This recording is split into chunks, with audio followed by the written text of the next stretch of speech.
Alors, commençons par ce qui fâche, les arguments de ceux qui crient à la bulle. Et il faut dire que certains chiffres ont un petit air de déjà-vu qui rappelle l'exubérance, disons, irrationnelle de la fin des années 90. Regardez-moi ce chiffre, 61%. Il faut bien se rendre compte de ce que ça veut dire. Sur chaque 100 € investis par les plus gros fonds de la planète, 61 sont allés au même endroit, l'IA. Une telle concentration de l'argent sur un seul secteur, c'est typiquement ce qu'on observe juste avant qu'une bulle n'éclate. Et le volume total est juste hallucinant, presque 260 milliards de dollars. Pour mettre ça en perspective, c'est plus du double de tout l'argent investi par le capital risque, tout secteur confondu, au pic de la folie.com en 2000. Le robinet à cash est ouvert en grand, c'est du jamais vu. Alors ça, c'est un indicateur assez récent, un truc qui n'existait même pas à l'époque de la bulle Internet, la valorisation par employé.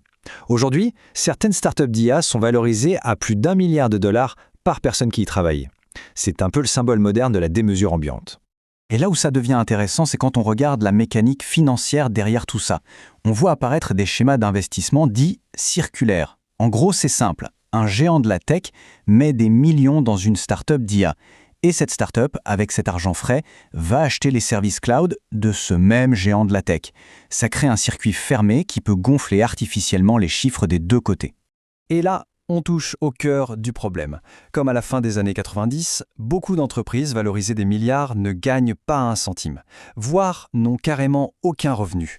Le cas d'OpenAI est parlant, une valorisation monstre, mais pas de profit attendu avant des années.